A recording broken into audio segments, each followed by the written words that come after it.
The mob, the finale. Joey aimed and fired and took cover behind any wall whenever he could. Roberto returned fire and stood his ground even as his Uncle Joey got closer and closer to him. He then ducked behind the cars to avoid from being struck by the hail of bullets being shot at him. His men returned fire as well. The entire time, Joey is really just a distraction as some of his men sneak up behind Roberto and his men. Brooklyn is Joey's territory, and no one's supposed to be shooting at Joey or his family. The tears that ran from his eye socket were tears of pain as he realized that his son is no longer with him. His nephew is responsible for that, and he stopped shooting his gun the moment his men all stood behind Roberto. All of Joey's men held their guns tightly in the direction of Roberto and his men. Roberto noticed the evil grin on his uncle's face, and that caused him to pause. He noticed Joey was looking behind him, which caused him to look over his shoulder, and that's the moment hundreds of bullets left Joey's men's guns and rushed to him and his men, killing them all instantly. Joey stood and watched with a smile on his face, which was the most bittersweet moment of his life.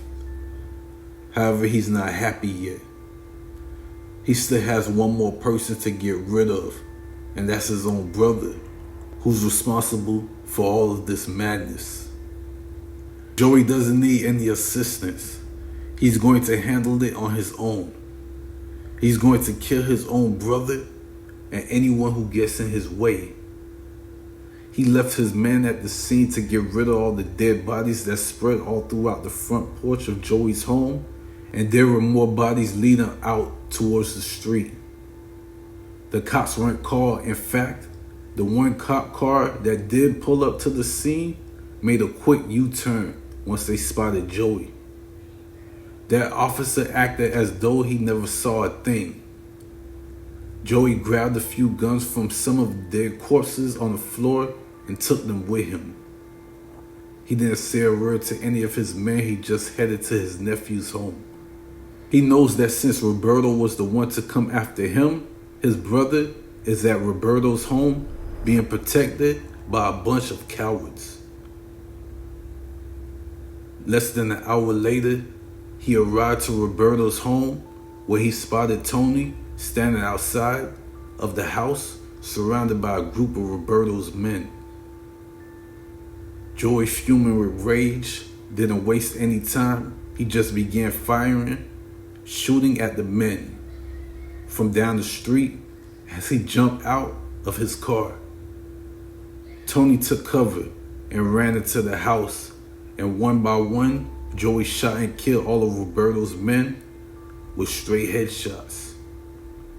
Joey ran into the house and he caught Tony running upstairs. Joey aimed and fired, striking his brother in the knee, sending him straight to the floor. "No, please don't kill me," he pleaded with his brother, who began to creep up the stairs one step at a time. In no time, Joey stood over him, completely blocking out all of his words as he continued to beg for his life. "You wanted my son dead, so you sent your boy to kill my boy," Joey said. "Now your son's dead, and you're about to be, and so is your wife. So listen closely," he added, just before he walked right past Tony into his bedroom where his wife slept like a sleeping beauty. Tony begged and pleaded with his brother, who didn't listen to him. Just seconds later, he heard the sound of Joey's gun going off repeatedly as he ended Tony's wife's life. Moments later, he headed back out of the room as he saw Tony crying uncontrollably as he continued to plead for his life. His world is all over, and he knows it. Both his son and his wife are gone. The two people who meant everything to him. So as Joey stood over him, he didn't have any more words to say. He just closed his eyes and said his last prayer.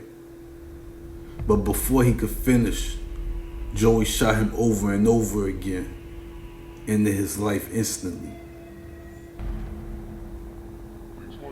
Joey then headed home with his brother Tony's blood spilled all over him. That didn't matter though, because the past 48 hours has been hell for him. He's lost not only his son, but he ended the lives of the closest man to him after his son. The Columbos will never be the same. They preach loyalty to their loved ones, and they were all betrayed by someone very close to them. Their inner circle was tight, and when they moved drugs across the state of New York, they did it together. They ran their family business as a tight-knit four-man circle. Other family members were included, however their positions weren't of high ranking. Their positions were just being the movers. The real organizer of it all were Joey, Tony, Louie, and Roberto in that order, and that's Crusher to Joey inside as he heads back to Brooklyn. Flashing cop lights flew right by him that's headed to the crime scene that he just left. He didn't pay it much attention. He just thought about the fact that he has to live the remainder of his life without his best friend, his son Louie. He has to go home and reveal to his four daughters that they lost their brother, and to his wife that she lost her one and only son. He's going to also have to reveal the fact that it was her nephew who killed their son. Also, he has to admit to being the person who killed his own brother as well as his own nephew.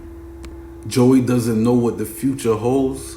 He just knows it's not ever going to be the same.